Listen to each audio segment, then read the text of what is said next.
Assalamualaikum warahmatullahi wabarakatuh. Bismillahirrahmanirrahim. Kita lanjutkan lagi kajian kita berjudul Nuzulul Quran menurut Injil, diuraikan oleh Simon Aliasir. Melanjutkan video kita yang telah lalu. Bismillahirrahmanirrahim. Assalamualaikum warahmatullahi wabarakatuh. Para pemirsa yang budiman,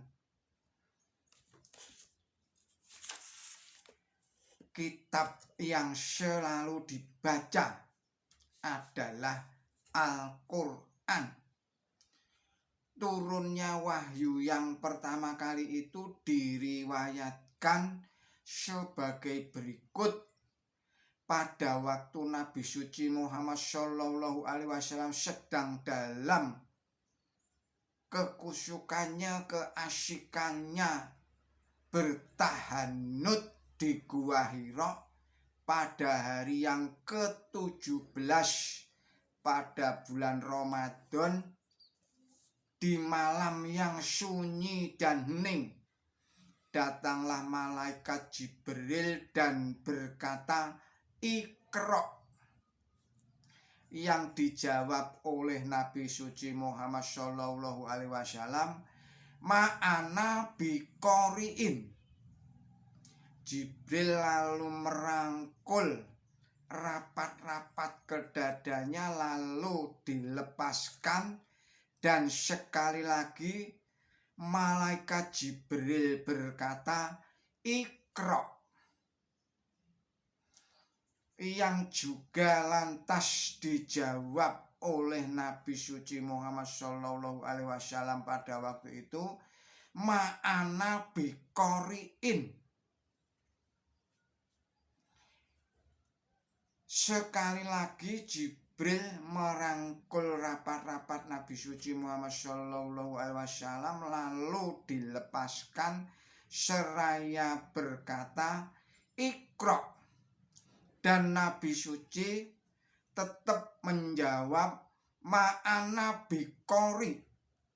Jibril lalu membacakan 5 ayat pertama di dalam surat Al-Falaq yang tadi atau di dalam video yang lalu telah dibacakan dengan lengkap. Selesai membaca lalu menghilang. Ketika Nabi suci Muhammad Shallallahu Alaihi Wasallam menerima wahyu itu, badan beliau berkeringat dan menjadi berat. Tangan dan kaki beliau gemetar. Lalu beliau segera bangkit dan bergegas pulang.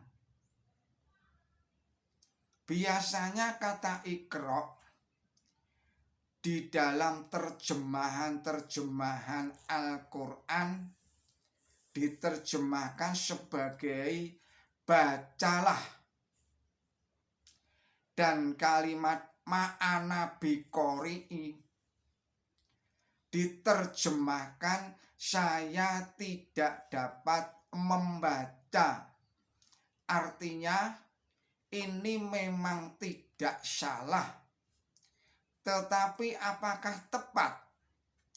Apakah Jibril tidak tahu bahwa Nabi suci Muhammad Shallallahu Alaihi Wasallam itu adalah seorang ummi yang tidak dapat membaca dan menulis? Untuk itu perlu dicari apakah arti kata Iqra itu. Selengkapnya, kata Iqra berasal dari akar kata qara'a yang artinya 1. membaca, yang kedua menyampaikan, yang ketiga mengumpulkan, yang keempat mengandung lalu melahirkan, dan yang kelima adalah suci. Jadi kata Iqra dapat diterjemahkan bacalah atau sampaikanlah atau kumpulkanlah atau kandunglah lalu lahirkanlah atau sucikanlah. Dan kalimat ma'ana biqori dapat diterjemahkan saya tidak dapat membaca atau saya tidak dapat menyampaikan atau dan seterusnya yang telah kita bahas tadi itu. Kata qoro'a dapat digubah menjadi Quran. Quran adalah nama dari kitab suci agama Islam. Meski kata itu tidak perlu diartikan, tetapi mengandung makna yang sangat dalam. Nama Al-Quran mengandung arti yang nomor satu, kitab yang seharusnya dibaca atau selalu dibaca.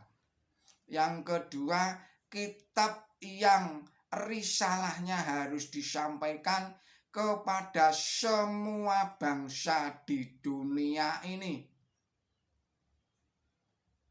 Yang ketiga, kitab yang mengumpulkan atau menghimpun semua kebaikan dan kebenaran, baik yang pernah diajarkan oleh para nabi dan pakar zaman dahulu maupun yang akan diajarkan oleh pakar yang akan datang.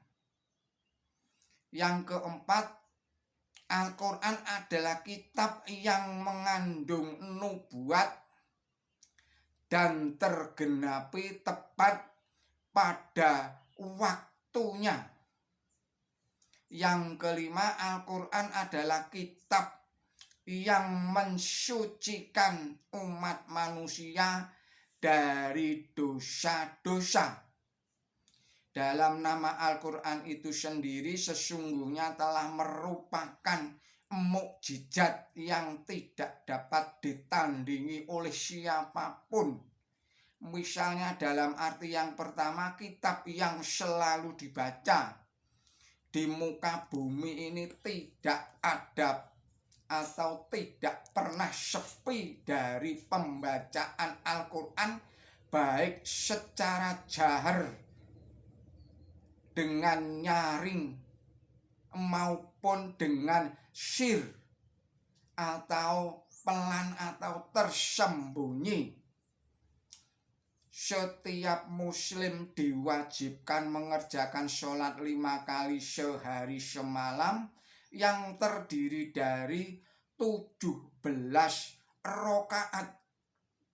Tiap-tiap rakaatnya harus membaca Al-Fatihah dan disunatkan membaca sebagian ayat atau surat Al-Quran pada rakaat pertama dan rakaat kedua. Karena kewajiban inilah maka setiap saat tidak ada putus-putusnya di muka bumi ini selalu berkumandang ayat-ayat Al-Quran yang dibaca. Sebab planet bumi ini bulat dan terus berputar. Dengan demikian, setiap saat ada kaum muslimin yang mengerjakan sholat dalam waktu yang sama dan ada yang mengerjakan sholat subuh atau luhur atau asyar atau maghrib bahkan juga ada yang mengerjakan sholat isya karena berbeda tempatnya. Hal ini merupakan penggenapan nubuat di dalam perjanjian baru tentang kitab kecil yang terbuka yang dibawa oleh malaikat yang berseru dengan suara nyaring seperti singa mengaum yang diikuti oleh 7 guruh yang memperdengarkan suaranya. Terdapat di dalam surat Wahyu 10 ayat 1 sampai dengan ayat 4. Saudara-saudara, para pemirsa yang budiman, kita cukupkan dahulu video ini. Kita sambung lagi pada video berikutnya. Mohon maaf atas segala kesalahan. Billahi taufik wal hidayah. Wassalamualaikum warahmatullahi wabarakatuh.